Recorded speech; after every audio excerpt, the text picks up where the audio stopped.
Thomas the tank engine has worked his branch line for many years and knows it very well.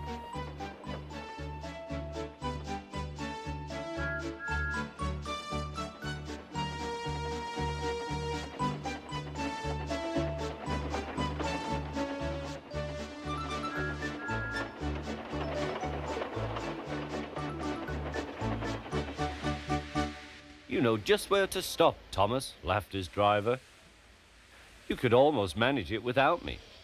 Thomas had become conceited. He didn't realize his driver was joking. Later, he boasted to the others. Driver says I don't need him now. Don't be so daft, snorted Percy.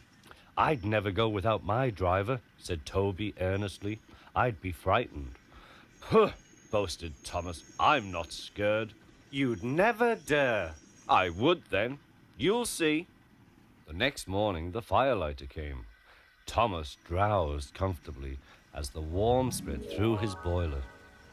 Percy and Toby were still asleep. Thomas suddenly remembered. Silly stick in the muds, he chuckled. I'll show them. Driver said I could manage without him. I'll just go out. Then I'll stop and wheesh. That'll make them jump. Thomas thought he was being clever. Really, he was only moving because a careless cleaner had meddled with his controls. He soon found his mistake. He tried to wheesh, but he couldn't. He tried to stop, but he couldn't.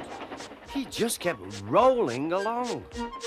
He didn't dare look at what was coming next. There was the station master's house. The station master was about to have breakfast. Horrors!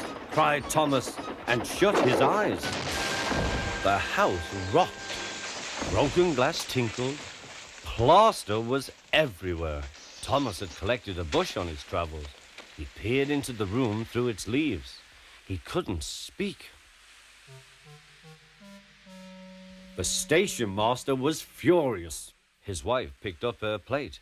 You miserable engine, she scolded. Just look what you've done to our breakfast. Now I shall have to cook some more.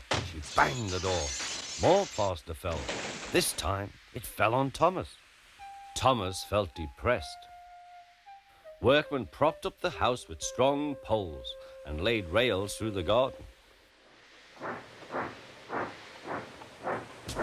Meanwhile, Donald and Douglas arrived.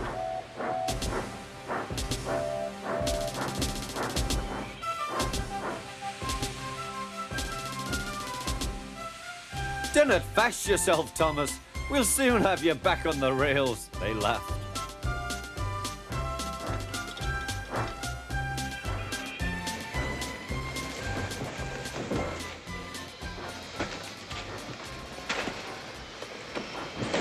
Donald and Douglas, puffing hard, managed to haul Thomas back to safety. Bits of fencing, the bush, and a broken window frame festooned his front, which was badly twisted. The twins laughed and left him. Thomas was in disgrace. There was worse to come. You are a very naughty engine.